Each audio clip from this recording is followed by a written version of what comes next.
All right, my job's to get you done by 2 so you can take the test. So I'll try to keep moving. If you want to stand up and get the blood moving, that's okay. I'll try to move right along here. We've gone through a lot of things in the last 2 days. Maybe you're better at absorbing than I am, but I don't feel particularly excited to be in your position at this point.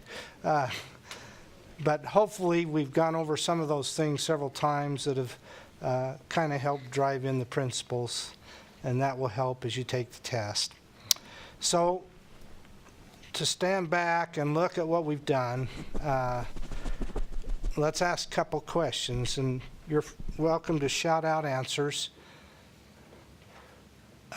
What is a water right, and why do we have them? What is a water right?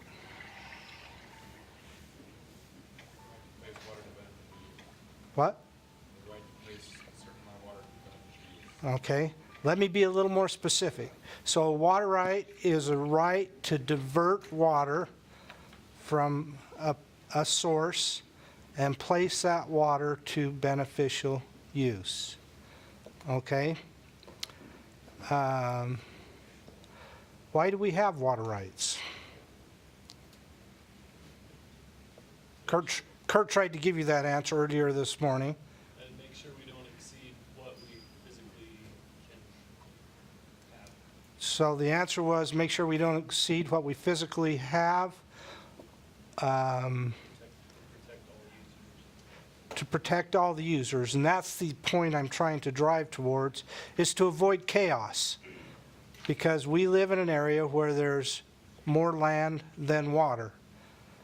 And so if everybody is competing for the water and there is not a system to protect those who have and create rights, then we will end up in chaos because we will be hurting each other. So the system is there to help and protect those that have existing rights. It's different than the system that developed in the eastern United States, which is called the riparian rights system. And the idea there is there's water everywhere. If it touches your land, you're entitled to use some of it. Okay? That's the chaos system if it was here. Okay? But they have enough water there, or have traditionally had enough water, that that's worked for them. Okay? And so talking about that, that's why the systems vary across the United States, because areas that are water rich don't have the same issues as us. In the West, then the water is in areas that are more distant from the land where you need to use it. And so there's a need to divert the water and take it where it's needed. And so we have a system of prior appropriation here, which means what? What does prior appropriation mean? The person who first put the water to use, or developed the first right, has the right to use all the water that they have available under their right before any subsequent user can use that water. Okay? All right, so these are the principles of Utah's water right law. Are they the same as in Idaho or Colorado? That's the issue I was trying to drive home. Each state develops their own water right laws. And so that's one of the struggles we have in Utah, is that we have a lot of immigration. So there's a lot of people coming from a lot of places that have a lot of ideas about water. Okay? And so that's one of the reasons we have these classes, is try to clear the air, make sure we all understand how the system works.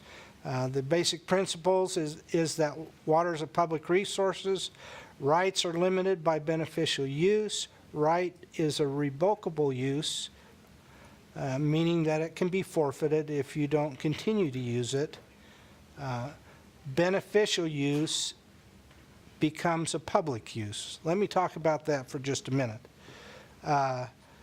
In Utah, the decision was made that water promotes economic growth. And so that's the way water has been used in Utah. The state has made the water available to the people essentially for free, with the idea that it would become the lubricant of economic growth.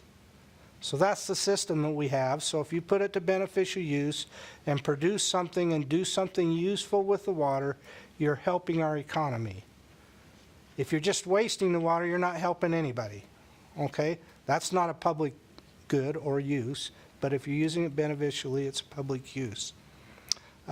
Riparian control is defeated, meaning that just because the water runs by your house doesn't mean you're entitled to it, okay? Duty, it's your duty not to waste whatever water you have or to injure others in your use of water. And then water rights are conveyable, as was talked about yesterday. If you have a right, you can sell it to someone else. We don't regulate that. That happens in the private market, okay?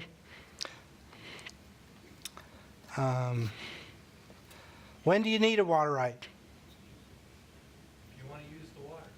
Yes. In Utah, all uses of water require a water right, okay?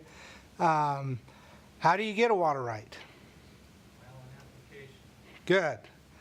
File an application. Otherwise, buy an existing water right from someone else, right? Much of the state is closed to appropriation at this point, and so the only way you're going to get a water right is to acquire it from someone else. How don't you get a water right? Start using it without applying. Start using it without applying. With land, there's a concept of adverse use.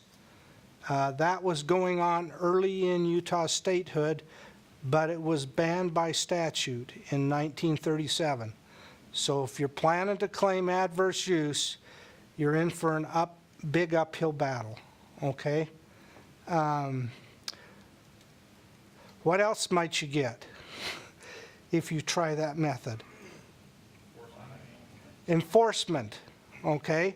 We have an enforcement program, and if you're using water illegally, we'll go after you. If we don't, there's a good chance someone else's shovel will, okay? All right. One of the things we haven't covered, who regulates water rights in the state of Utah? The state engineer. And he oversees what agency? The Division of Water Rights. The Division of Water Rights is an agency within the Department of Natural Resources, which has an executive director. But unlike most administrative actions in most state agencies, there is not superior agency review. In other words, if you don't like what the state engineer does, you don't run to the executive director of the Department of Natural Resources. The way the statute was set up is you go to the state engineer for a decision, and if you don't like what he did, what do you do? I heard talk to your legislator. I didn't hear talk to the governor, although a lot of people do that too. What should you do? Who do you file an appeal with? You request de novo review in the district court, right? It's set up that way on purpose so that you can get to the end of those issues quickly. You don't fumble around to get a lot of people to use a lot of political pressure. You go to the state engineer, you get a decision. If you think he didn't understand, you request reconsideration. And then if you still don't like what happened, go straight to the district court, okay, and get it solved. De novo review means they'll do it over from the beginning. The district court judge will sit as the state engineer and decide that issue, okay? There are other agencies in the state of Utah that deal with water. There are 3 others. We have a sister agency in the Department of Natural Resources called the Division of Water Resources. Their job is to do planning for water in the state and help with development. There are also 2 agencies in the Department of Environmental Quality, the Division of Drinking Water, which regulates the obvious water that the public drinks. And there's another agency that oversees the quality of water, the Department of, the Water Quality, I'm spacing their name, Division of Water Quality Board and the Division of Water Quality. Okay, state engineer, as he stated yesterday, is appointed by the governor and serves for a period of 4 years. We'll move past there. I think Kent talked about that pretty clearly yesterday. The Division of Water Rights, like all other agencies in the state, operates under what is called UAPA, the Utah Administrative Procedures Act, which is in statute. We use only the Informal Administrative Process Act. That's on purpose, so that you don't have to have an attorney to come deal with us, okay? Anyone can come in the door and can be part of the process because it's all done informally in our office, okay? What is the process that you go through with a water right application? And we kind of got to it yesterday, but let's make sure that it's clear. You first file an application. Whose responsibility is that? Huh? The applicant, right? It's not my application, it's yours. We'll help you prepare it if you'd like, but it's your application, okay? Once you file it, it's our job to give notice of the application, to work through the protests, and to make a decision. If we approve the application, the job's returned to you. You have the responsibility, go out and do what you said you were going to do in the application. When you get it done, then you do what? Beneficial use. You file proof that you've done it, that you've put the water to beneficial use, right? Then once you file proof, then we will issue a certificate. At that point, the application is called what we call perfected. Why do we call it that? Any idea? It's complete as long as you keep using the water. Correct. Up until that point, you're under the thumb of the state engineer. That's why he asks you, why he gives you so much time to get it put to use. And if you don't do something, he'll lapse the application, okay? Once he issues the certificate, you're out from under his thumb. And as long as you continue to use the water, it's your right, it's perfect. You own it, okay? Any questions? Would you ever be required to go back and reprove again, many years in the future, after it's certificated? So the question is, will you ever be asked to reproof an application? The answer to that is no, with one caveat. An exchange application is a strange animal, okay?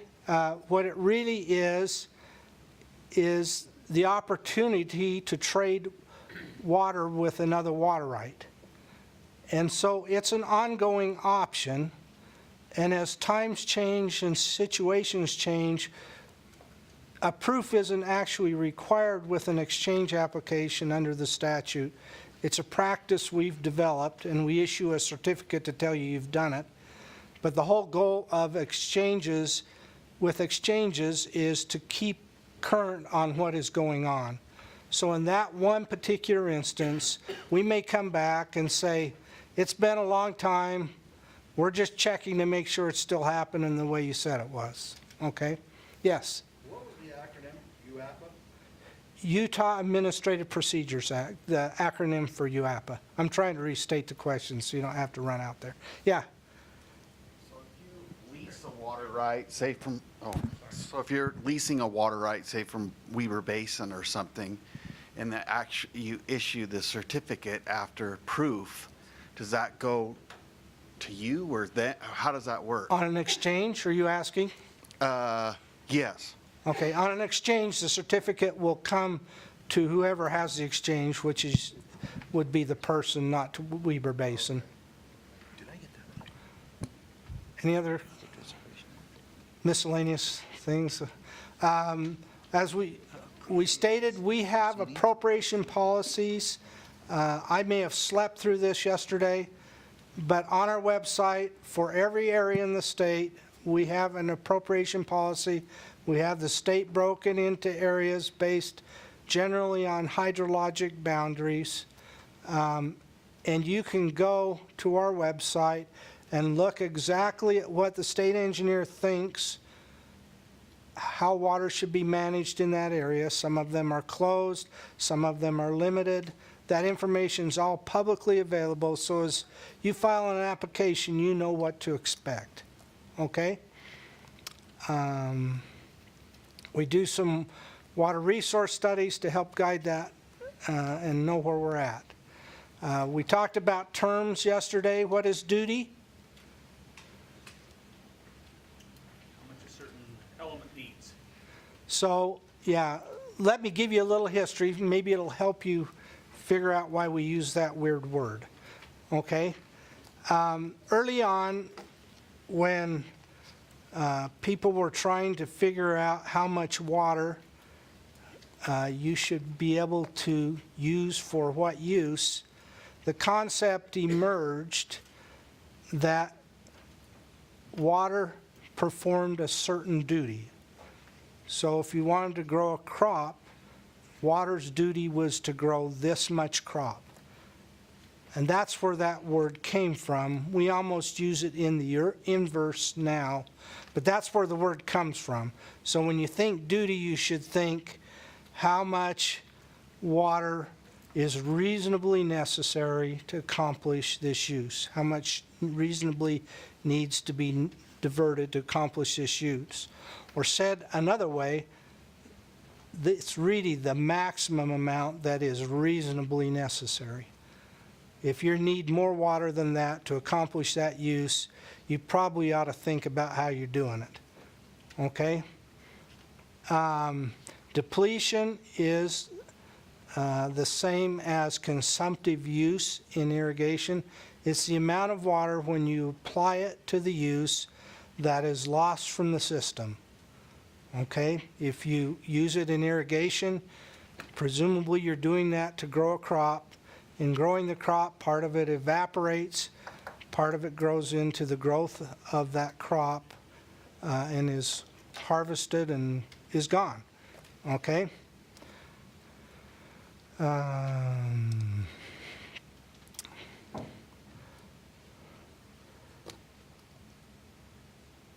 Where do water rights come from? You talked about that if you want to get a water right, you file an application, so we know that's one way. Where else do they come from? Huh? Okay, there's a line in the Utah Constitution that says all existing rights to the use of water are hereby I've forgotten the word that the Constitution used. Anyway, recognized at the time the state became a state. That's where the concept of diligence rights come from, is that statehood. In the Constitution, all existing rights were acknowledged as being existing water rights. Okay, and then a statutory scheme for new water rights was adopted shortly after that in 1903. So at the time that happened, the idea was, and you just heard the discussion about adjudication, the idea was we would move forward and all the new rights would come into the record through the application process. All the old rights we would get into the system through adjudication. It sort of worked like that for a while. We got actually two sort of areas done by the late 30s, early 40s, and then there was a great way to fund adjudication that started out that the state would front money to go out and do an adjudication, and then there would be an assessment given to all the people who got rights out of the adjudication to repay the cost of the adjudication, and they'd take that to the next area, and they'd have money to do the adjudication. It seemed like a great scheme, and then the Supreme Court said it was unconstitutional, and the whole thing died. That's why adjudication has become seriously slowed down since that point, was because finding a way to fund it has been a struggle for many years. We've done a lot of work to improve how we do it now and change, and we've gotten some money, and we think we can get it moving and really get it done now. But that was the whole purpose initially, was to get all those rights that we knew were out there onto the record, and it's lingered. We went through a process of saying, well, if you'll raise your hand and tell us you have a right, we call that a diligence claim, we'll put that in our records. But we don't adjudicate them when you put them in the record. We just put them in the record. Sometime they got to get adjudicated. All right. Question. Offsite question. Does the adjudication process end with the issuance of a certificate? No, the adjudication process ends with a decree. It decrees every right recognized in the adjudication individually. So at the end of the day, with an adjudication, you will have a decree from the court that specifies every right and what the award is to each person. And then we will give those, if they don't have numbers, new adjudications, they have water right numbers, so they're directly linked with our systems. With old adjudications, then they just have awards in the decree, and we give them water right numbers so that there's some connection with our system. Okay? Any questions on that? Is there records of the decree Are, in your office? yes, so when there is a decree issued, we have copies of those decrees in our office, and we actually, as we create the relationship with water right records, we will put a copy of that decree award on our water right record. So you can go to the water right and see exactly what the decree award is. Okay? Okay, I got to the end of that. There's one module we didn't do. Where did I put that paper? One of the things you heard about on the news a lot in the last couple years is water use reporting. Many of you work for public entities, so you've been wounded as bad as us about the poor reporting on water use. The message of the whole discussion we were going to have about that is, what is your responsibility as a public water supplier? We will send you a request to report your water use as a public water supplier. What's your responsibility? To report, and not only just to report something, to report what? To report accurately is the answer, okay? You will recognize, as this is moving along, that they will be, that the public, or at least the legislature, seems very focused on having you report more rather than less. As an example of that, this next year, out of legislation that just happened this year, you will be asked to start reporting your peak diversion amount. I know you stand and watch that, and that number will jump right out to you. But there's a focus on that issue, and so that will be one of the new things that's in the water use report request, is that peak usage. You'll see some other things start to pop up in there. Yeah.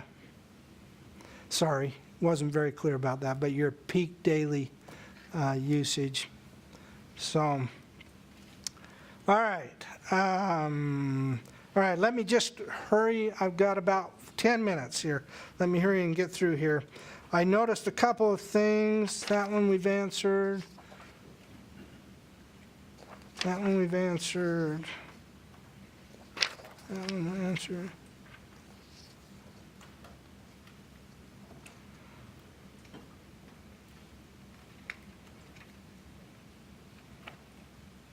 We've answered.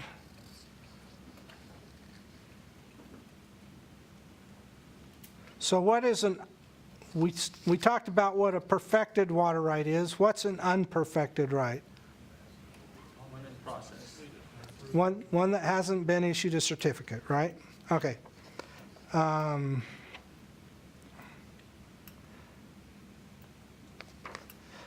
How is a diligence claim different from an application to appropriate?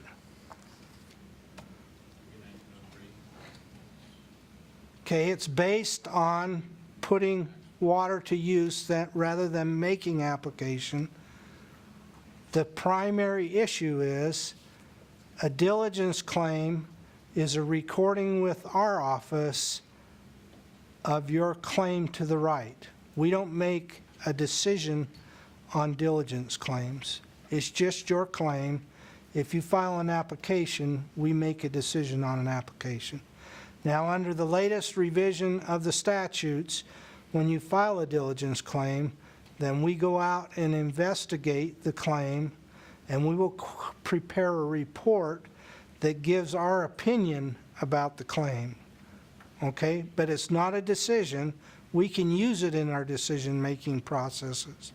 Like if it's involved in distribution or other things or a change application, we can go to our report as a source of information, but it's not a decision on that diligence claim. That's your claim, and it remains that when it's on our records, okay?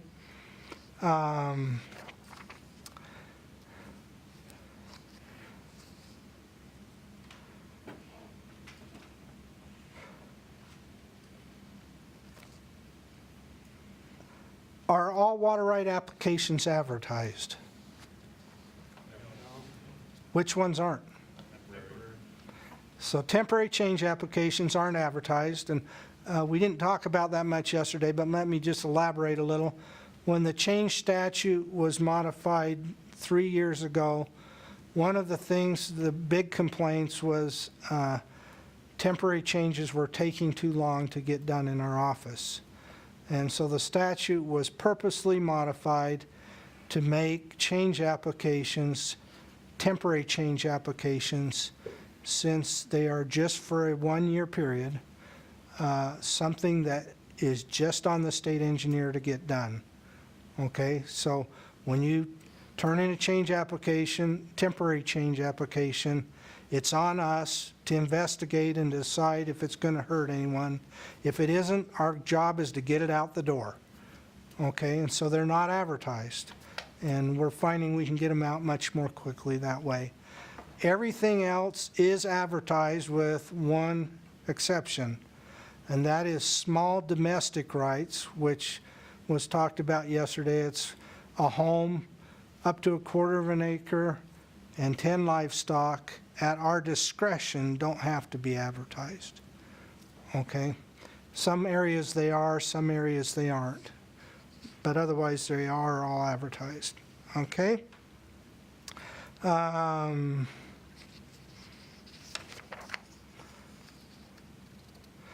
Why is it important to file a protest if you have issues? Gotta be a party to it. Okay, the most important point of filing a protest is that you become a party to the action. What does that mean? It means we will send you notice of everything that goes on. You can participate in the hearing. You're entitled to a copy of the decision as soon as we send it to the applicant. And if you don't like it and you're aggrieved, you can also go and request that the court does judicial review, okay? So that's the most important. Those are the reasons that you want to be a protestant. You can actually just send us a nasty letter and say, I don't like this, right? And we'll put it on the file.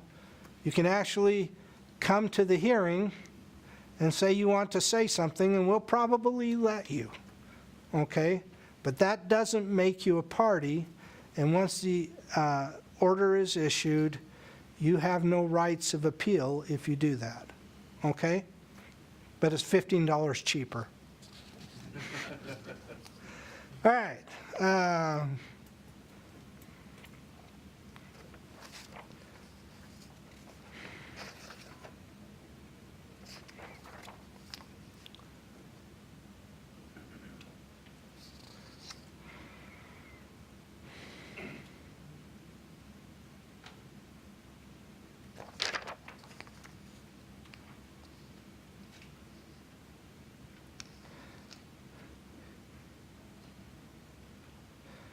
Can an approved application lapse if the water's being used? Sounds like you're getting it. Yes, okay? If you don't either file proof or request an extension, the automatic action is that it lapses, okay?